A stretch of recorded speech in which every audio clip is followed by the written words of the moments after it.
In patch 1.8, we have a new storyline and a new permanent base, A-Life behaving like it's finally waking up, and buried in all that, the most sustainable evidence yet that GSC is preparing a YANTAR-focused DLC. Do not worry, I've kept this spoiler-free so you can enjoy it for yourself. Patch 1.8 adds a whole atmospheric side storyline. There are no big cutscenes or guided sequences, just pure zone atmosphere. Whispers from the abandoned facilities, subtle character exchanges, environmental storytelling, and tension building quietly beneath the surface. The storyline can take between 2 to 5 hours depending on how fast you are. What matters is that the story does not end, it simply stops. Abruptly, intentionally, it branches naturally from the main game but never forces itself on you. Head close to this area on the map to activate, which means many players may miss it entirely. That though makes it feel like a content designed to be expanded later rather than wrapped up now. So it's a mid-game story to complete, and speaking of things that feel unfinished on purpose, this new storyline unlocks something much bigger. Completing the new missions grants access to a brand new permanent base, NPCs patrol the grounds, stalkers gather at fires, vendors take up positions, and the place functions like a fully integrated hub. When you return later, the NPCs are still there. The location now exists as a living, breathing camp in the zone. The strange part is how incomplete the base feels. Some NPCs have placeholder dialogue or no dialogue at all. Vendors exist, but they do not offer everything they should. Several characters seem positioned to deliver quests that aren't in the game yet. It doesn't look unfinished by accident, it seems unfinished because it's meant to be expanded. This is the type of hub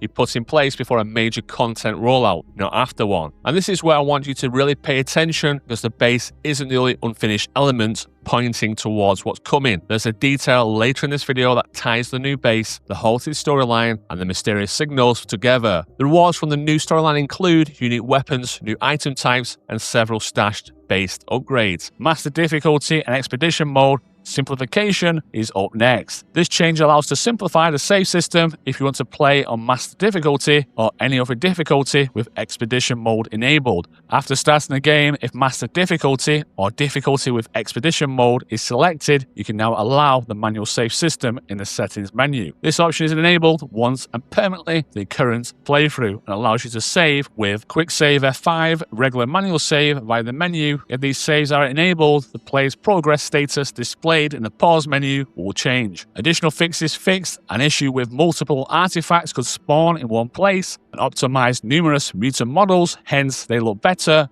Plus fixed an issue where an NPC could not find a way to a shelter during a mission at the cement factory location. Fixed an issue where the NPC could not find a way to the shelter during a mission in Cilicia, and while they were buggy if you look close enough. Also fixed an issue that could cause massive mutant hordes to spawn at the plant location of the garbage region, which could be bonkers at times, but it's calmer now. But from testing, we still have burrows throwing shit through walls and clipping issues, plus in the other video, bloodsuckers now feel weaker. Positive news for PC gamers, adjusted dead zone settings for the DualSense controller on PC. Fixed an issue where the player could obtain an endgame artifact from regular anomalies, which could cause crashes. I don't want to include any spoilers in the video with the text provided by GSC. For the first time since launch, the zone generally moves on its own. Since 1.7 it has, and in 1.8 it feels slightly better. Primary focus of this update is story focused. You can walk into areas where firefights already happen without your involvement. Dead mutants, wounded stalkers, looted corpses, and displaced items appear naturally across the world. NPCs migrate, mutants wander, quest items show up in unexpected places because A-Life is finally behaving like a functional ecosystem instead of a scripted set piece. The unpredictability is classic Stalker, but it also means quests can break or behave strangely if the logic isn't perfectly synchronized. Patch 1.8 gives the game more life, but that life isn't entirely under control yet. Mutants, especially bloodsuckers, feel noticeably less aggressive, they lose track of the player more easily, disengage faster, and fail to punish mistakes as harshly as before. This makes exploration safer, but it reduces the tension the zone is known for. NPC firefights can feel spongy, and weapons can be fired unrealistically fast, and certain gun animations flow awkwardly. Patch 1.8 clearly isn't trying to finalize combat balance, it's stabilizing the sandbox for something new. And speaking of something new, the storyline introduces a piece of lore most players aren't talking talking about yet. But before that, patch 1.8 quietly improves environmental interactions across the board. Bushes react when you walk through them. Objects break or shift realistically instead of remaining locked in place. Weapons no longer spawn in pristine condition. Animation quality in hubs is improved, and new areas feel more distinct and reactive. None of these changes is allowed, but together they create a more physical, convincing world. This feels less like routine patch polish and more like groundwork for upcoming content. Here comes the spoilers, so if you're clicking off, consider subscribing or save the video for when you complete the story. Throughout the new storyline, you encounter references to a strange signal. It does not behave like a classic sci missions. It has no blanket pressure